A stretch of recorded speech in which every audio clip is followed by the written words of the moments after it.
عزیزانو ستاسو دا مجلس دا یو عام مجلس نه دی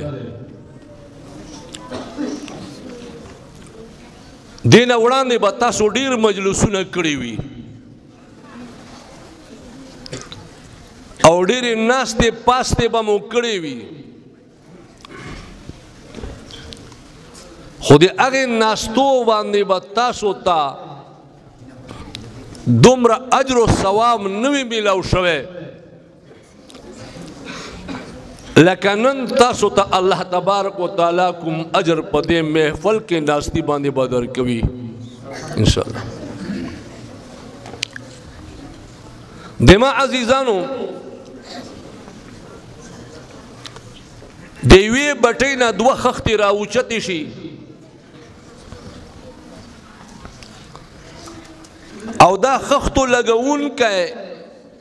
ګیلکار او مزدور یو وي خو یوه خښته دی ولګوي په باتروم کې او بله خښته دی ولګوي د الله په کور جومات کې د دې خښتو په فرق باندې تاسو پوهیږئ که نه پوهیږئ د باتروم وال کوم ټایل لګېدلی دی کومه خښته لګېدلی ده هغې ته چې تاسو ور داخلېږئ نو سپلیو بغیره داخلېدل ځان دپاره د پلیتوالي سبب بولئ خو جماعت که تاسو داخلېږئ نو سپلیو سره داخلې دا ځان دپاره دا د عذاب او د نقصان ذریعه بولئ باتروم ته چې تاسو ور داخلېږئ هغه خښته ده چې د کومې بټۍ نه د جومات والا خښته راغلی ده سپلیو سره د ادب وینئ خو جومات کې چې لګېدلی ده هغه بټۍ والا خښته سپلیو سره بې ادبي ګڼئ ولې ځکه چې د یوې خښتې نسبت دا ګنده مجلس سره راغی